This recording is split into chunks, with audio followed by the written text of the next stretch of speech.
1 2 3 4 5 6 7 साधारणतः एका वेळेला 7 फळं. फळाची साईज 700 ग्राम ते 2 किलो पर्यंत आणि 2.5 एकर क्षेत्र आणि 30 टन मालाचं उत्पन्न. नमस्कार, मी राहुल वाडेकर. या विशेष व्हिडिओमध्ये आपलं सर्वांचं मनापासून स्वागत आहे.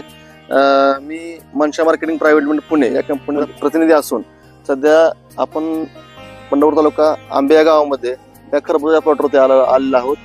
तर साधारणतः हा 2.5 एकराचा प्लॉट आहे आणि हा संपूर्ण प्लॉट माझ्या मार्गदर्शनाखाली जपलेला आहे आणि संपूर्णपणे ट्रीटमेंट ही मनशा मार्केटिंगची झालेली आहे. खरबूज प्लॉट लावत असताना यामध्ये बऱ्याच समस्या आहेत, जे की विल्टिंग असेल, ज्याला आपण डम्पिंग म्हणतो आपल्या भाषेत, परत करपा असेल किंवा सेटिंग न होणे, ह्या बरेच कारण ह्या प्लॉटमध्ये येतात. पण तरी पण आपण आपल्या मनशा मार्केटिंगच्या ट्रीटमेंटनुसार सुरुवातीपासून जो बेसल डोस आहे तिथपासून ते शेवट काढणेपर्यंत 100% आपण आपले प्रोडक्ट वापरले आहेत. यामध्ये आपण बेसल डोसला आपलं जे काही केमॅग असेल, केमॅग किंवा रिफिल, ज्यामध्ये ऑर्गॅनिक फॉस्फरस आणि कार्बन एकत्र येतं, परत पर्टोजन अमोनियम सल्फेट जे प्युअर N21 आहे, बेसल डोसमध्ये पूर्णपणे वापरलेलं आहे. ते लागणीपासून जे आपण पहिले आळवणी करतो त्यावेळेस आपण कस्टमाइज ग्रेडचा वापर केलेला आहे, ज्यामध्ये 30-10 असेल, त्यासोबत आपलं ह्युमिझॉल असेल, परत नंतर ट्रायवेल्ट पॉसिडॉन बायोफेन्स जे की ट्रायकोसोडो आणि बायोफेन्स म्हणजे VBM तुमचं कल्चर, ज्यामध्ये वर्टिसिलियम बिवेरिया मेट्रायझियम एकत्र येतं. ते आपण ड्रेंचिंग केलं आहे जेणेकरून प्लॉटला सुरुवातीलाच वेल्टिंग होणे आणि कोणत्या प्रकारची बुरशी अटॅक करू नये किंवा नेमॅटोडचा प्रादुर्भाव होणे.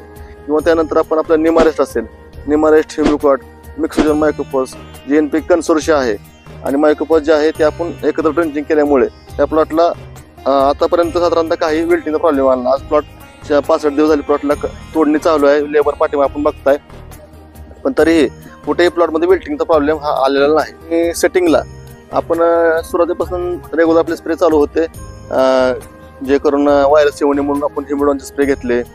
त्याबरोबर आपण नंतर सेटिंगच्या काळामध्ये कॅल्शियम बोरॉन म्हणजे एकत्र असलेलं कॅल्शियम नायट्रेट प्लस बोरॉन नायट्रोकॅल्बी नावावर आपण खालनं ड्रिपनं दिलं आणि वरनं कॅल्बी 21% कॅल्शियम आणि 2.5% बोरॉन आपण रेग्युलर स्प्रे ठेवलं, जेणेकरून क्रॅकिंग आलं नाही फळाला.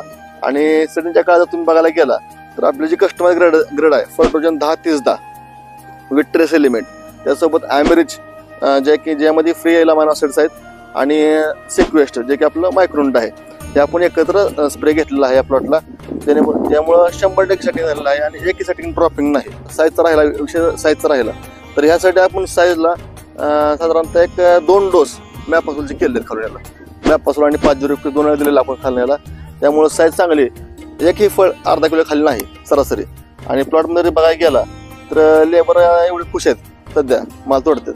ते म्हणतात की आम्ही असा प्लॉट बघितलाच नाही कुठं, एका वेळेला पाठीमागे माल राहिला नाही, सरसकट सगळा माल निघत आला.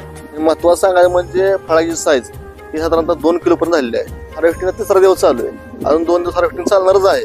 साधारणतः 30 टन माल निघलेला आहे, सरासरी 30 टन माल निघालेला आहे आणि 19 रुपये दर खरबुजाला मिळालेला आहे. शेतकरी मित्रांनो, तुम्हाला अजून जरी खरबुजाची काही माहिती पाहिजे असेल तर या व्हिडिओच्या कोपऱ्यामध्ये माझा नंबर देत आहे, मी बिंदासपणे त्यावर संपर्क करू शकतो.